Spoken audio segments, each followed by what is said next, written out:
Untuk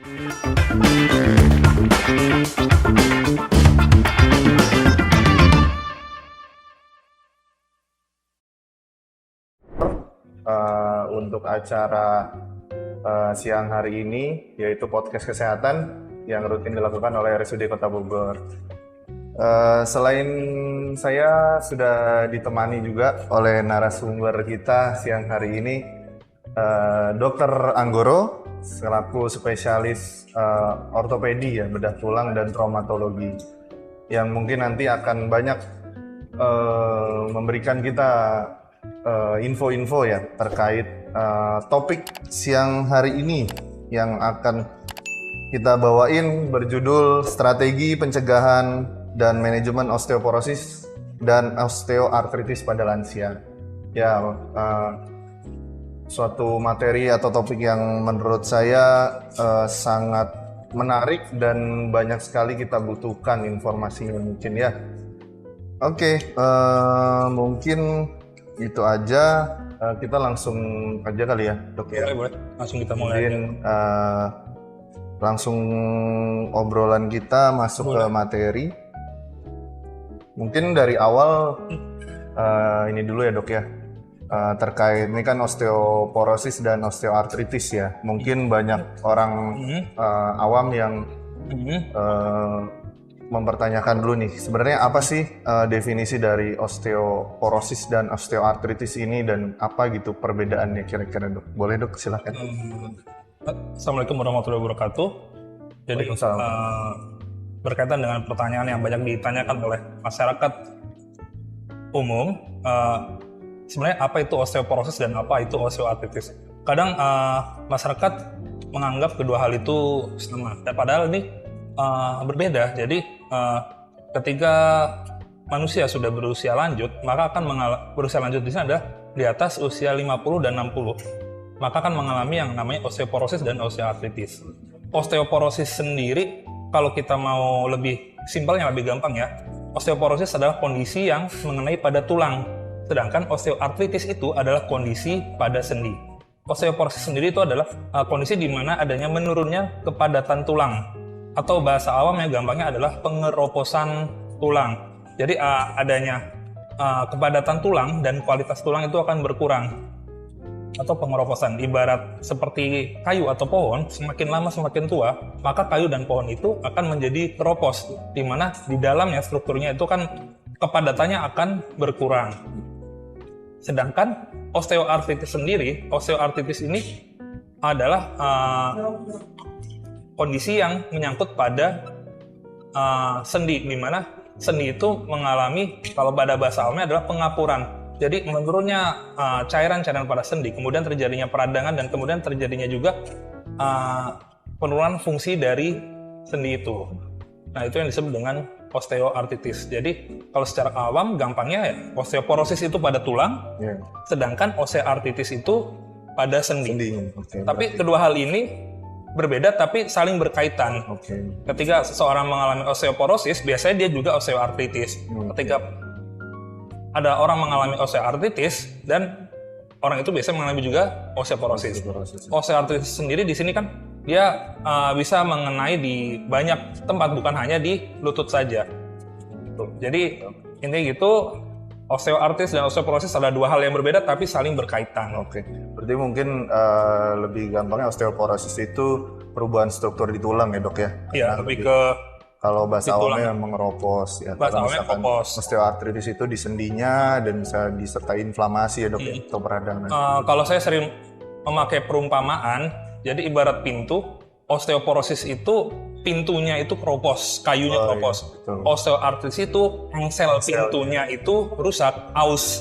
Jadi olinya berkurang, terus udah mulai aus karena pemakaian. Mudahnya gitu. Dan ini semua terjadi biasanya pada orang-orang dengan usia tua. Lanjut ya. Usia lanjut.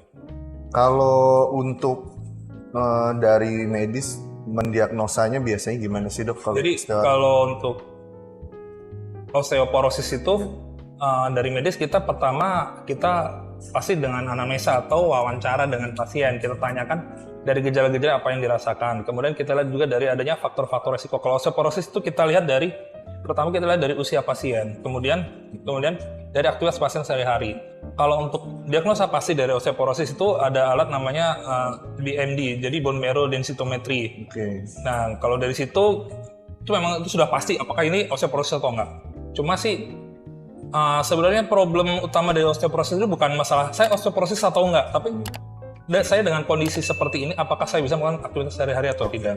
Sedangkan kalau osteoartritis untuk dari medis kita untuk menegakkan diagnosa atau untuk mengetahui ini osteoartritis atau enggak, kita pertama-tama kita lihat dari keluhan pasien. Kita tanyakan ketika pasien datang apa keluhannya. Pasien-pasien osteoartritis biasanya yang keluhan utamanya adalah adanya nyeri di sendi-sendi besar. Kasus osteoartritis sebagian besar ada terjadi di sendi lutut dan sendi panggul yang paling banyak, karena kan sendi lutut dan sendi panggul itu adalah sendi yang menahan beban terbanyak dari tubuh manusia. Biasanya keluhan utamanya adalah nyeri di lutut, nyeri saat beraktivitas, kemudian kalaupun misalnya belum nyeri saat naik turun tangga atau aktivitas fisik yang berat. Apabila pada tahap lanjut, maka untuk osteoartritis itu bisa ditemui berupa perubahan bentuk, atau kita bilang bahasa medisnya deformitas. Jadi perubahan bentuk dari sendi itu sendiri. Apabila pada lutut, sendinya itu akan bengkok, menyerupai seperti huruf O. Jadi kalau bapak ibu di rumah pernah melihat ada kakek-kakek atau nenek-nenek yang kakinya bengkok seperti huruf O, ya bisa kemungkinan besar osteoartritis yang grade yang sudah berat. Berarti memang untuk diagnosa yang pasti itu tadi ya untuk osteoporosis di BMD ya dok ya. Balik lagi yang dinilai struktur tulangnya ya dok ya. Bone marrow densitometry, cuma yang sulit kali ya dok ya. Tidak semua tempat semua tempat ada, hanya tentu saja, dan biayanya lumayan serta tidak di cover oleh BPJS untuk melakukan. Itu kayaknya yang paling penting poinnya. Berarti kalau untuk osteoartritis, untuk penegakan diagnosanya kita dengan melakukan anamnesa klinis dan wawancara, pemeriksaan fisik dan radiologis atau ronsen. Utamanya dari ronsen. Dari ronsen pada osteoartritis kita bisa menilai juga grading atau seberapa parah dari osteoartritis tersebut. Kalau untuk yang mempengaruhi faktor risiko nih ya dok ya, selain tadi usia udah disebut ya, terus aktivitas juga ya berpengaruh dok. Apalagi sih dok selain itu dok biasanya dok? Jadi kalau faktor risiko sih yang paling utama itu usia. Untuk keduanya baik osteoporosis maupun osteoartritis. Ketika usia bertambah tua, dia akan berpengaruh dengan kondisi dari kepadatan dari tulang itu. Semakin tua, maka akan ada produksi sel-sel tulangnya itu sudah berkurang dan dia akan menjadi kropos. Kemudian jenis kelamin juga sangat berpengaruh terhadap osteoporosis dan osteoartritis, di mana pada jenis kelamin perempuan dia akan memiliki kecenderungan yang lebih besar daripada jenis kelamin laki-laki. Hari ini karena berpengaruh dengan hormonal pada perempuan. Hormon itu. Ya, makanya untuk kebanyakan pasien-pasien atau penderita osteoporosis dan osteoartritis kebanyakan ada perempuan. Laki-laki juga, tapi lebih sedikit. Dan kalaupun misalnya itu perempuan akan biasanya lebih awal daripada laki-laki untuk terkena osteoporosis dan osteoartritis. Kemudian ada juga kurang olahraga. Ya, terutama pada saat usia muda, kalau kurang olahraga berarti tulang itu dia tidak terbiasa untuk menerima beban. Jadi tulangnya dia akan lebih tipis daripada orang yang rajin berolahraga. Strukturnya Semakin rutin kita berolahraga, maka kondisi tulang kita akan menebal dan membaik. Jadi pada orang-orang yang jarang olahraga atau yang jarang bergerak, itu akan mengakibatkan lebih ke osteoporosis. Dan juga adanya kekurangan nutrisi. Pada orang-orang dengan kurang nutrisi, terutama berkaitan dengan kalsium dan vitamin D, nah itu akan berpengaruh sekali dengan osteoporosis. Tapi untuk kalau yang kurang olahraga ini, apakah memang tetap anjuran untuk pada pasien yang usia-usia lanjut juga tetap dok? Kalau udah usia lanjut itu sebenarnya memang ada olahraganya khusus ya dok ya? Bisa kita dalam bentuk kayak senam lansia gitu. Tapi kalau untuk udah ini ya udah. Karena kalau untuk osteoartritis sendiri atau pengapuran sendi itu faktor resikonya hampir sama dengan osteoporosis tadi, yaitu usia. usia jadi di atas 60, di atas 50-60. Kemudian jenis kelamin sama juga. Perempuan lebih tinggi untuk terjadinya osteoartritis. Kemudian kalau untuk osteoartritis ada namanya riwayat cedera. Oh ya. Jadi kalau orang atau pasien dengan riwayat cedera, terutama di lutut, riwayat cedera bisa cedera ligamen atau cedera sendi atau mungkin patah tulang atau apa, dia akan memiliki kemungkinan atau potensi terjadi osteoartritis di masa tua yang lebih besar daripada orang yang tidak mengalami cedera. Betul. Kemudian untuk osteoartritis sendiri ini adalah yang berikutnya adalah obesitas. Oh iya. Ya, semakin Karena tinggi, tekanannya juga ya jadi semakin tinggi. tinggi berat badan. Jadi kalau saya menganalogikan itu seperti mobil, kalau setiap kali diisi muatan yang berlebih, maka shock breaker-nya akan cepat rusak. Iya, iya. Gampangnya sih gitu. Iya betul, sama ya Dok. Karena Jadi- tekanannya juga berlebih. Obesitas itu sangat berpengaruh dengan terjadinya osteoartritis. Kalau misalkan ya tadi kan udah faktor risiko ya, mungkin banyak yang baru dapat info ini perempuan berarti ya, ternyata lebih banyak dari laki-laki itu juga. Oh, sama satu lagi, saya lupa. Merokok. Oh. Merokok itu dia akan mempertinggi resiko untuk terjadinya osteoporosis dan osteoartritis. Jadi pada orang-orang yang merokok, dia akan proses pengapuran atau proses pengeroposan tulang itu dia akan berlangsung lebih cepat daripada orang-orang yang tidak merokok. Itu berkaitan dengan adanya nikotin yang masuk ke dalam tulang. Oh, jadi itu ya kandungan rokoknya juga mempengaruhi ya Dok ya Ya, ternyata. terutama kandungan nikotin dan tar yang ada dalam rokok itu berpengaruh sekali dengan kejadian untuk destruksi tulang itu. Oke. Oke, kalau selain itu Dok, kalau ini juga salah satu yang penting menurut saya, gaya hidup Dok. Kira-kira Ya, gaya gimana nih yang paling mempengaruhi? Mungkin tadi udah ngerokok ya. Apalagi sih Dok kira-kira Dok? Jadi yang gaya hidup sih yang jelas pertama itu diet, pola makan. Pola makan. Pada orang-orang obesitas itu dia akan berpotensi memiliki kecenderungan untuk terjadinya osteoartritis yang lebih besar daripada orang-orang yang tidak obesitas. Jadi dietnya kita ya jangan makan makanan yang banyak mengandung kalori, jangan makan junk food, jangan makan minum-minuman manis, kue-kue gitu. Karena semakin berat badan semakin berlebih, maka akan terjadi osteoartritis, dia akan memperberat. Kemudian yang gaya hidup yang kedua ini olahraga. Kurang olahraga fisik akan mempengaruhi terjadinya osteoporosis dan osteoartritis. Balik lagi. Kita lihat pada orang-orang tua yang masih aktif, yang rajin jalan kaki, olahraga, berenang, biasanya dia akan memiliki kondisi tulang dan sendi lebih besar daripada orang-orang yang lebih banyak pasif atau lebih banyak tidur-tiduran, duduk-duduk, rebah-rebahan gitu. Dan untuk pada saat muda juga berpengaruh. Jadi mungkin pada saat mudanya kurang aktif olahraga, nanti ketika tuanya akan lebih cepat terjadinya osteoporosis dan osteoartritis.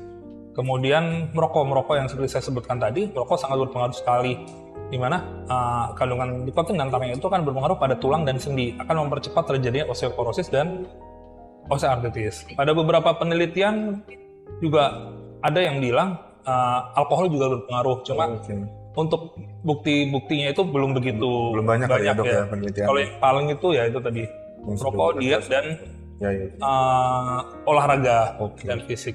Jadi sama dengan kalau pada perempuan hubungannya juga dengan hormonal.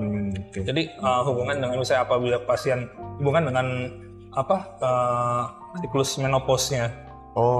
Apabila dia menopause-nya lebih cepat, maka akan mempercepat juga terjadinya menopause dan osteoartritis. Akan mempercepat terjadinya osteoporosis dan osteoartritis. Oh, berarti berpengaruh ya Dok ya pada saat waktu menopause itu ya Dok ya? Ya.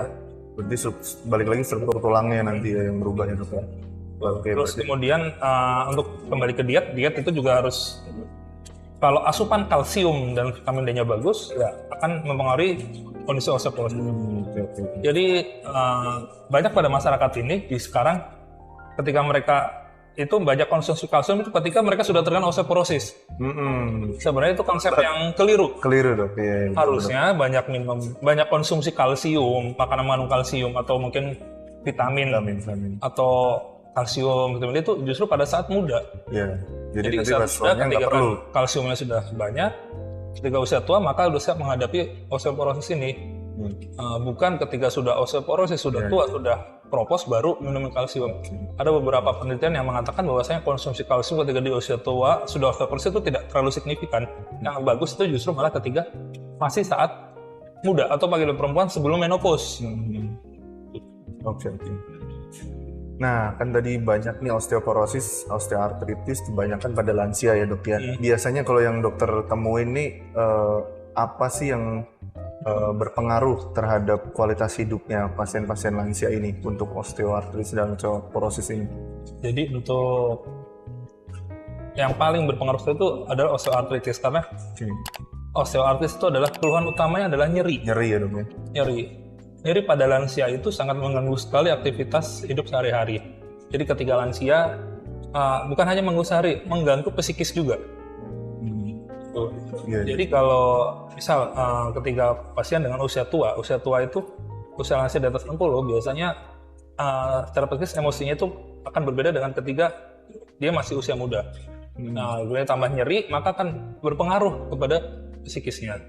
Jadi misalnya sambil nyeri lutut atau nyeri panggul gitu, maka biasanya akan lebih sensitif, lebih emosional dibanding kalau tidak ada osteoartritis.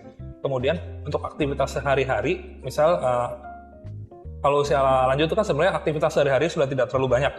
Paling ya aktivitas sehari-hari kayak ya tidur, terus di rumah, atau mungkin aktivitas rumah atau ibadah. Memang beberapa juga ada orang-orang lansia di atas 60 yang masih aktivitas di luar rumah. Nah, apabila itu terjadi osteoartritis dengan kondisi lutut atau panggul yang nyeri, maka itu kan sangat mengganggu sekali. Dari harusnya misalnya bisa ibadah, bisa sholat, seperti biasa sholatnya jadi duduk. Nah, itu kan buat orang-orang yang biasa sholat sambil berdiri itu kan kayak merasa nggak nyaman gitu. Betul. Kemudian biasa mungkin pergi kayak ke pengajian atau apa gitu, duduk lama jadi terbatas. Atau mungkin mau gendong cucu atau main sama cucu udah nggak bisa. Itu sangat mengganggu sekali, apalagi kalau sudah yang osteoartritis yang sudah grade berat, di mana osteoartritis grade 3 grade 4 adanya deformitas pada kaki, melangkah saja sudah sulit, susah, sakitan, nyeri sekali. Jadi kondisi osteoartritis ini sangat berpengaruh terhadap aktivitas sehari-hari. Jadi terganggu sekali, jadi nggak bisa ngapa-ngapain. Padahal kan zaman sekarang ini banyak lansia-lansia itu masih ingin aktif. Iya betul. Bukan hanya aktif di rumah, aktif juga di luar rumah, aktif kegiatan-kegiatan lain, aktif bersosialisasi, aktif main sama mungkin keluarga. Gitu. Oke, betul. Bahkan kayaknya sekarang banyak komunitas-komunitas lansia ya dok di luar yang banyak sekali kegiatannya masih. Saya bilang tadi kalau banyak aktivitas, banyak olahraga itu justru malah biasanya nggak kena osteoartritis. Cuma definisi olahraga dan aktivitas ini harus yang sesuai dengan kondisi usia. Jangan maksudnya ya usia udah lansia tapi aktivitasnya berat. Aktivitas yang berat justru itu akan memperberat. Berberat dari osteoartritisnya. Kalau dari medis sendiri dok, apa aja sih perawatannya yang untuk dilakukan kalau misalkan sudah datang nih pasien dengan osteoartritis atau osteoporosis dok? Jadi kalau untuk ini saya bagi dulu ya untuk osteoartritis. Untuk osteoartritis, dia penanganan medis yang utama pasien itu kan datang dengan keluhan nyeri. Nah, nyeri itu ya pertama kita tangani dulu nyerinya dulu. Nah, setelah kita tangani nyerinya, kita baru melakukan tindakan-tindakan yang lain. Penanganan untuk nyeri dari dokter ke pasien itu bisa dengan berupa obat-obatan, obat-obatan penahan nyeri, atau mungkin juga bisa juga dengan suplemen-suplemen. Dan kita juga bisa melakukan tindakan dengan rehabilitasi medis atau fisioterapi untuk mengurangi nyeri dan memperbaiki dari kekuatan dan memperbaiki fungsi dari si tungkai kaki yang nyeri tersebut. Dan untuk juga kita juga harus memberikan edukasi kepada pasien apa yang sebaiknya yang masih bisa dilakukan dan apa yang tidak boleh dilakukan. Dan kemudian juga apabila itu kalau yang masih tahap-tahap awal atau masih ringan. Ketika kalau sudah memasuki yang agak berat, nyeri yang berat, kita bisa juga memberikan misalnya tindakan-tindakan seperti injeksi. Injeksi pada lutut yang terkena dari osteoartritis ini. Nah, injeksi ini sendiri ada terbagi menjadi dua, yaitu dari injeksi yang pengurang anti radang dan injeksi kalau kita bilang orang awam itu injeksi oli. Itu namanya hyaluronic acid. Jadi cuma kalau orang awam bilangnya namanya oli sendi, cairan sendi. Sebenarnya kalau dibilang pelumas ya ada benernya tapi nggak bener-bener banget juga gitu. Nah, itu dan apabila kalau sudah parah sekali, terutama yang pada OA atau osteoartritis yang berat, grade 4, 3, 4, bisa dilakukan tindakan operasi. Dan operasi itu juga bisa bermacam-macam untuk tindakannya. Cuma yang paling banyak dilakukan adalah tindakan total knee replacement atau TKR. Jadi di mana sendi yang sudah rusak itu kita ganti.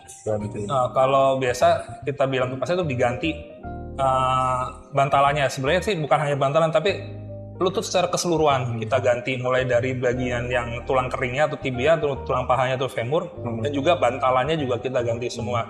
Jadi ibaratnya akan mendapatkan lutut yang baru. Dan bahkan untuk tindakan operasi TKR ini,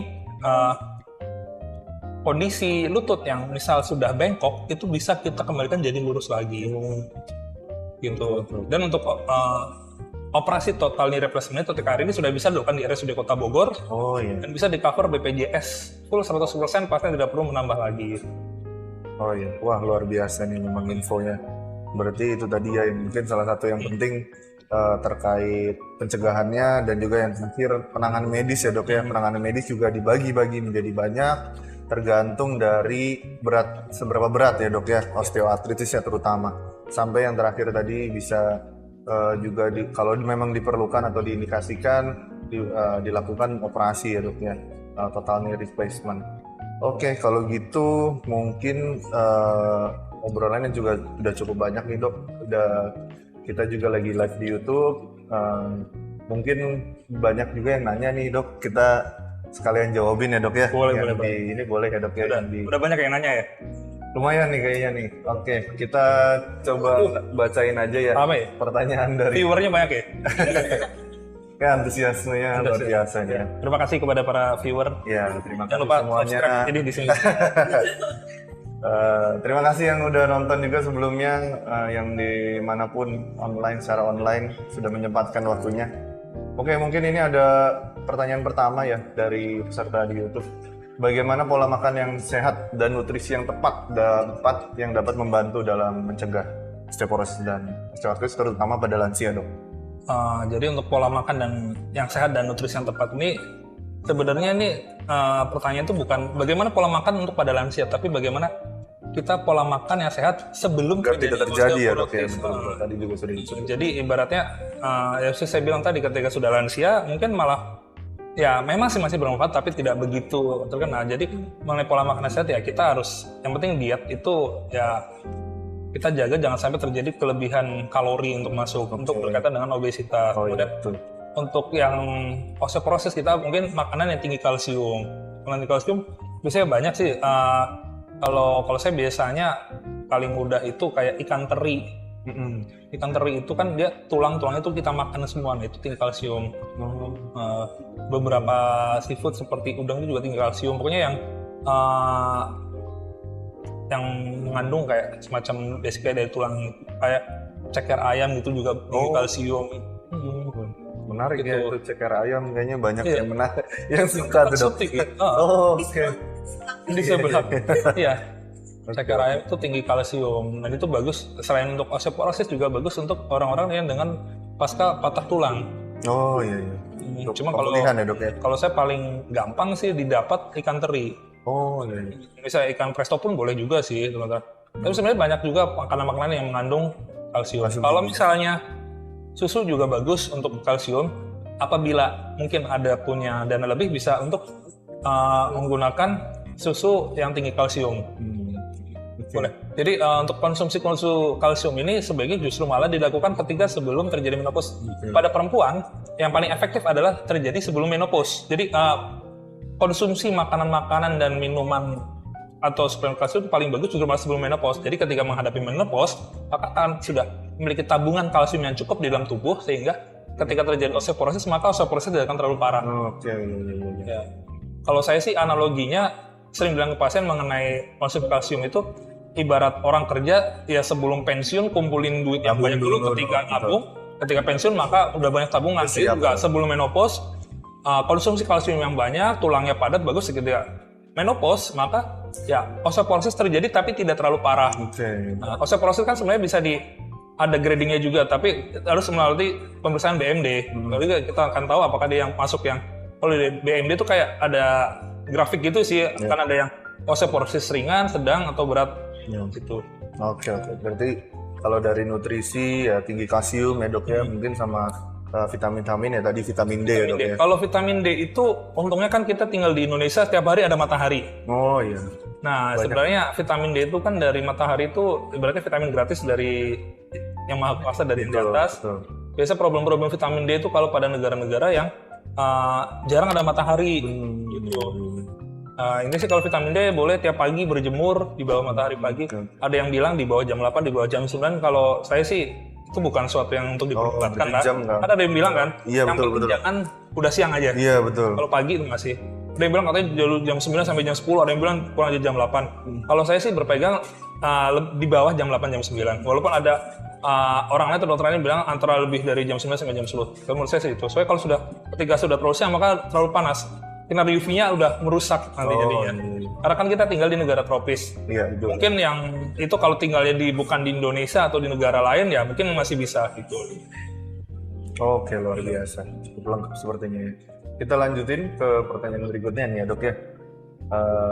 Untuk pertanyaan berikutnya lebih ke jenis latihan fisik dok ya. Apa aja sih yang disarankan untuk lansia untuk memperkuat tulang dan sendi serta mencegah terjadinya osteoporosis dan osteoartritis? Jadi untuk latihan fisiknya itu ketika pada lansia dengan kemungkinan terjadi osteoporosis dan osteoartritis adalah kita tidak boleh memberikan latihan fisik yang berat. Jadi kita latihan fisiknya ya yang ringan-ringan tapi rutin. Itu. Jadi definisi berat itu contohnya kayak ya naik turun tangga itu berat. Itu udah berat ya dok ya? Aktivitas fisik yang harus sebaiknya dihindari pada usia tua. Jangan banyak naik turun tangga. Kalaupun misalnya rumahnya rumahnya loteng ada tingkat 2, tingkat 3 ya naik turun tangga diminimalkan aja. Paling pagi sekali naik terus turun. Itu jangan sering naik turun tangga. Terus nggak boleh angkat-angkat berat.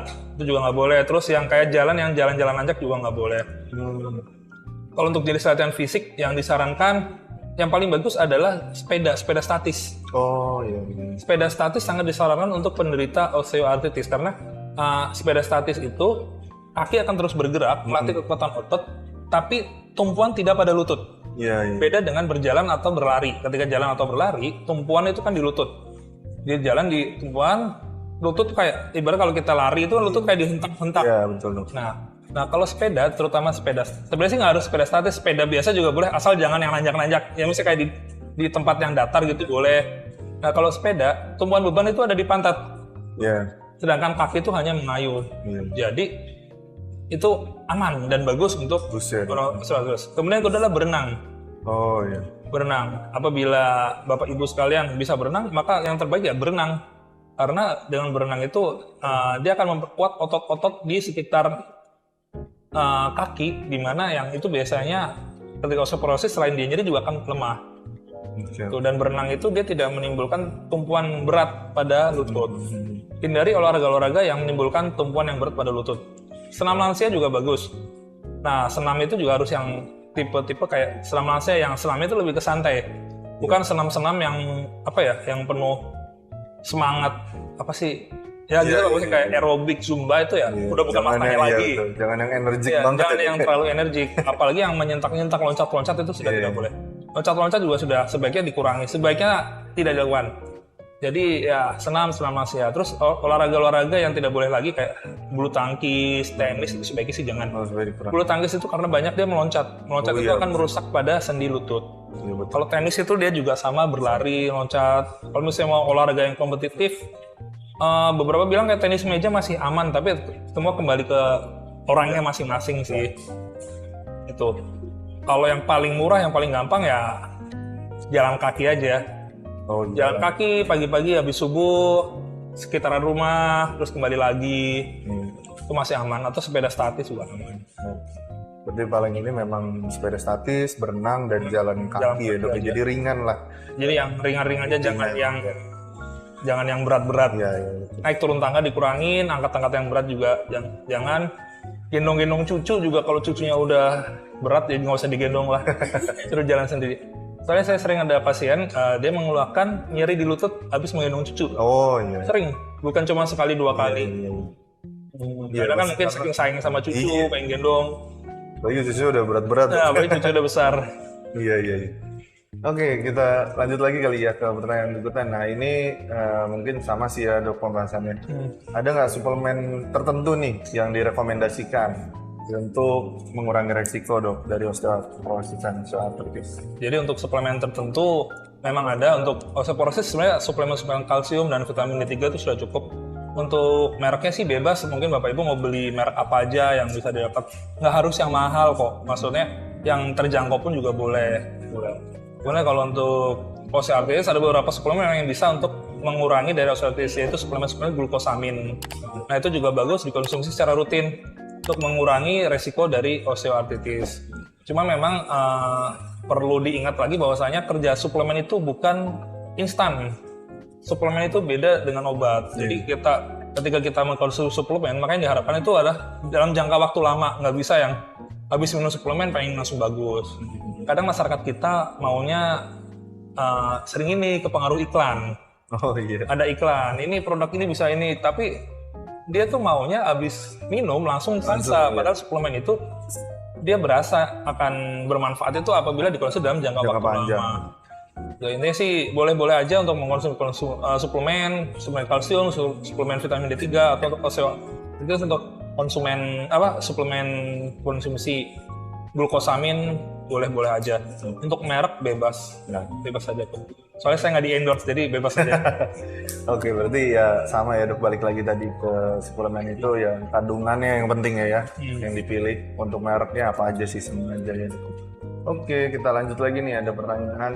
Apakah terdapat terapi non obat yang dapat membantu dalam manajemen osteoporosis dan osteoartritis? Mungkin tadi juga sudah ya? Saya singgung dikit. Boleh nanti saya tambahkan lagi. Boleh tadi. Nah, terapi non obat untuk osteoporosis intinya yang penting asal aktif bergerak itu akan mengurangi sekali terjadinya osteoporosis. Semakin bergerak ya akan berkurang. Jangan cuma rebah-rebahan atau tidur-tiduran aja. Kalau Banyak berenang, terus jalan kaki itu akan bagus untuk lansia.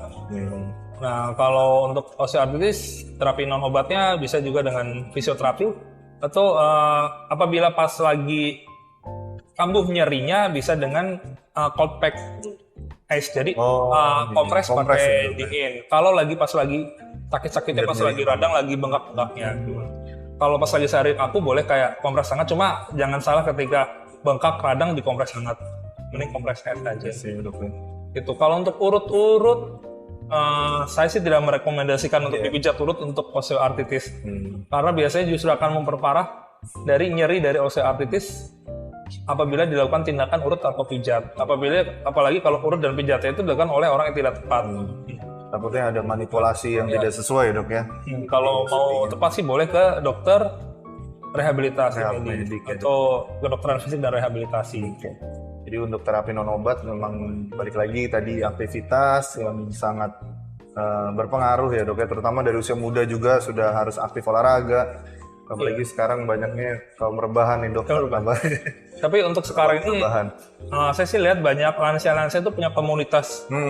Jadi mereka bisa kadang berenang bareng, kadang jalan bareng, kadang olahraga bareng, senam lansia bareng. Itu bagus sekali dan patut diapresiasi. Iya dok, betul. Bagus. Oke, kita lanjut lagi nih ke pertanyaan berikutnya dari YouTube. Bagaimana cara mengoptimalkan kesehatan tulang dan sendi pada lansia yang memiliki resiko tinggi? Dan apa tanda dan gejalanya? Ini sebenarnya juga sudah sempat. Sebenarnya udah kurang lebih sama sih. Ya, cara optimalkan kesehatan tulang yaitu diet, makanan, pola makan yang sehat, hindari rokok, stop merokok. Dan rokok ini juga tidak hanya merokok aktif, merokok pasif juga. Jadi kadang mungkin pasiennya sendiri tidak merokok, tapi kalau ada orang yang merokok di dalam rumah akan menerima paparan nikotin dan tarin sama. Kemudian rokok, terus kemudian gaya hidup sehari-hari, misalnya aktivitas fisik. Ya perlu diketahui kalau untuk udah lansia ya jangan aktivitas fisik yang berat-berat. Gitu. Tapi aktivitas fisik tetap ringan tapi berkelanjutan. Tuh. Olahraga juga ya jalan kaki, berenang gitu.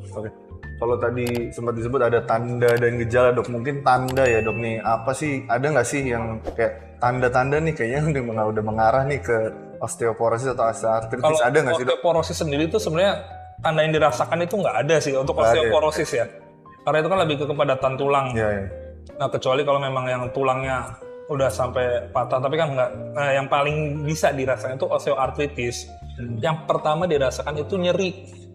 Oke. Tanda yang pertama kali, jadi orang itu merasakan, aduh pengapuran ya, nyeri. Itu pertama nyeri. Jadi memang awal nyeri, jalan nyeri, terus naik tangga tiba-tiba nyeri. Nah itu biasa jadi adalah awal-awal adanya osteoartritis. Kalau yang udah parah lagi bisa dengan adanya perubahan bentuk, bisa bengkak pada lutut, kemudian kemerahan, atau ada juga timbul suara atau bahasa medis krepitasi. Krepitasi itu ketika digerakkan ada suara kretek. Oh, iya. Nah itu tanda khas dari osteoartritis. Cuma itu adalah osteoartritis yang sudah parah, biasanya yang grade 3, grade 4 yang udah gitu. Kalau grade 2 bisa lah. Cuma kalau untuk awal-awal ringan biasanya belum bunyi. Oh iya. Pokoknya kalau biasanya udah sampai bunyi, pengalaman sih udah yang osteoartritis yang udah lumayan berat. Artinya sudah ada perubahan struktur dari sendinya itu sendiri. Jadi selain nyerinya itu ada juga bisa juga suara ya. Suara ya. Krek gitu. Ketika digerakkan ada suara ketek. Nah, kalau yang lebih parah lagi bisa adanya perubahan bentuk atau deformitas. Jadi bengkok. Tapi itu yang udah parah sekali, yang grade 4 atau yang berat. Oke deh, lanjut lagi nih dok. Pertanyaan lagi dari YouTube. Nah ini kayaknya yang nanya perempuan nih mungkin ya dok. Ada nggak hubungannya pemakaian high heels dok dengan osteoartritis? Kira-kira ngaruh nggak sih dok? Jadi kalau pemakaian high heels dengan osteoartritis itu ada hubungannya, tapi mungkin tidak secara langsung. Tidak langsung ya dok ya. Nah, kalau yang saya pernah baca, kalau high heels itu sebenarnya lebih banyak ke dengan plantar fasciitis atau kawat tempur. Jadi pada telapak kaki dia memang tapi juga berhubungan juga dengan osteoartritis, karena kan basicnya kaki kita itu diciptakan oleh Tuhan itu untuk berjalan dengan bentuk anatomis yang menapak semua. Iya. Iya. Kaki manusia dirancang itu jalan itu untuk menapak ya, dari jempol sampai tumit. Nah, ketika dengan pemakaian high heels, maka kondisi anatomi kaki manusia itu dipaksa menjadi berbeda. Iya. Jadi dipaksa jadi jinjit. Nah, itu akan berpengaruh pada tumpuannya. Jadi kan, dan problemnya lagi, terutama wanita-wanita pemakai high heel itu, mereka kan pakai high heel itu bukan cuma sehari 2 hari. Iya betul. Yang jadi problem biasanya kalau wanita-wanita karir atau kayak kerja di kantoran itu pakai high heel Tiap hari. bertahun-tahun, berhari-hari, sehari-hari dan bertahun-tahun, berpuluh-puluh tahun dari muda. Nah, nanti akan terasanya ketika usia-usia menopause. Jadi high heel itu dengan bentuk, jadi kan harus yang napak tapi jadi nggak sesuai. Iya. Jadi akan bentuk tumpuannya itu kan beralih gitu loh. Iya. Jadi kalau kita kan ada titik-titik, kalau di ortopedi itu ada titik berat gitu. Nah, itu kan berbeda titik tumpuannya itu. Dan itu pasti akan berpengaruh. Jadi sebaiknya ya jangan pada pakai high heels. Ya udah pakai sepatu-sepatu yang biasa aja. Dokter ortopedi sedunia pasti akan menyarankan untuk pasien-pasien tidak memakai high heels. Oke, ini info menarik sekali nih ya tuh untuk para wanita-wanita karir terutama yang ke kantor atau kemana pakai high heels terus, ya mungkin bisa dipertimbangkan ya dok ya. Mungkin kalau sesekali aja mungkin ya masih nggak apa-apa, tapi kalau secara terus-terusan itu ternyata berpengaruh juga karena tumpuannya berubah ya. Oke, lanjut, ini pertanyaan terakhir kali ya dari YouTube dok. Apakah perempuan lebih berpotensi kena dok untuk osteoporosis osteoartritis ya? Tadi juga sudah disebut ya dok ya, monggo silakan dijawab. Jelas perempuan lebih memiliki potensi yang lebih besar daripada laki-laki. Ini berkaitan dengan faktor hormonal dari perempuan, karena perempuan itu kan berkaitan dengan siklus hormonal yang berpengaruh pada saat menopause. Pada saat menopause memang akan lebih kalau kita bilang itu dia akan memicu lebih banyak untuk terjadinya pengeroposan osteoporosis dan pengapuran ini. Makanya kalau kita lihat pada usia yang sama, perempuan lebih banyak yang terkena osteoporosis dan osteoartritis dibandingkan laki-laki. Tapi tidak menutup kemungkinan juga laki-laki juga terkena osteoporosis dan osteoartritis juga. Cuma memang lebih banyak pada perempuan pada usia yang sama. Jadi misalnya perempuan itu rata-rata sih ketika menopause usia 45 sampai 50 itu udah mulai terjadi osteoporosis dan osteoartritis. Sedangkan laki-laki biasanya akan lebih lama lagi karena laki-laki tidak menopause. Iya.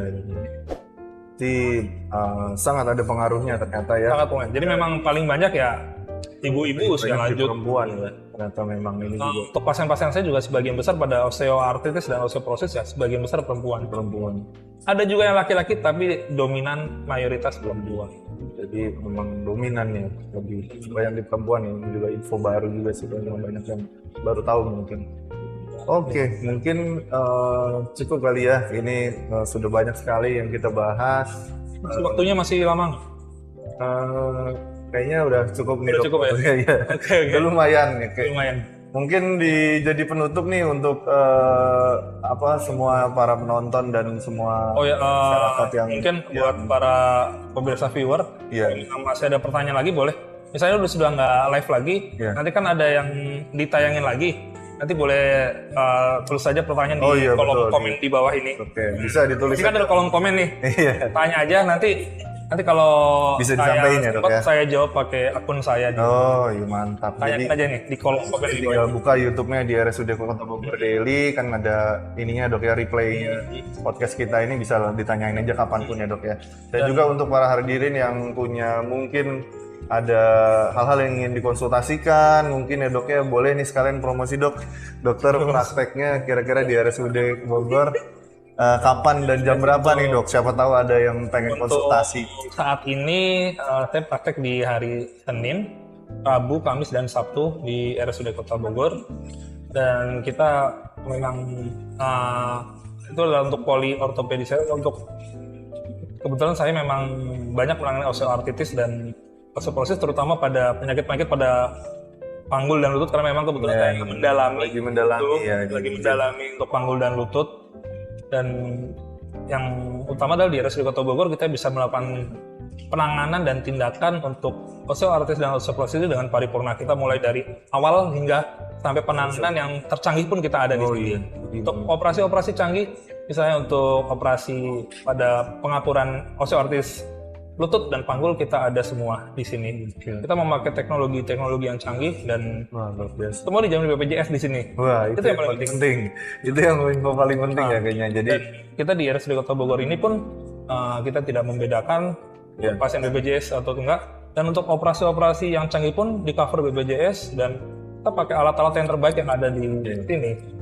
Tuh. Nah, soalnya kan saya ngomong gini karena ada beberapa pasien yang nanya, Dok, saya kalau pakai operasi isi BPJS ntar pakai barang gel, kayak bilang enggak, kita pakai yang terbaik. Kita selalu melakukan yang terbaik buat pasien-pasien kita. Oke, luar biasa. Ya, mungkin jadi tadi satu prakteknya mungkin kalau misalkan memang mau ada yang dikonsultasikan, silahkan boleh datang ke RSUD Kota Bogor karena penanganannya juga kita cukup komprehensif dan sudah sangat lengkap. Untuk penanganan nggak cuma osteoporosis dan osteoartritis ya Dok ya, pasti juga untuk masalah lain di tulang. Ortopedi kita juga lengkap. Kita ada ortopedi tulang belakang juga. Iya, ada konsultan ortopedi spine, tulang belakang. Untuk panggul lutut ya kebetulan juga memang saya sedang mendalami itu. Ini bisa untuk area Kota Bogor dan sekitarnya bisa ke area Kota Bogor. Oke, mungkin sekian ya acara kita siang ini, udah cukup banyak yang kita bahas Dok. Mungkin kita tutup aja sesi kita siang hari ini. Semoga bisa banyak sekali manfaat yang bisa diambil untuk kita semua, nggak cuma untuk masyarakat yang nonton, tapi juga ke saya juga dan teman-teman di sini.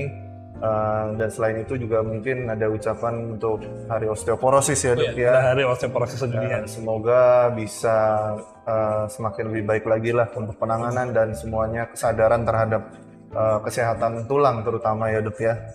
Oke, mungkin itu aja sesi kita podcast kesehatan siang hari ini. Saya selaku moderator yang mewakili, saya tutup acaranya dan jangan lupa subscribe channelnya RSUD Kota Bogor Daily karena kita rutin untuk memberikan podcast kesehatan yang kita sudah pilih juga materinya, topiknya. Oke, mungkin itu aja dari saya dan Dr. Anggoro. Selebihnya apabila ada kurang-kurang saya mohon maaf. Assalamualaikum warahmatullahi wabarakatuh.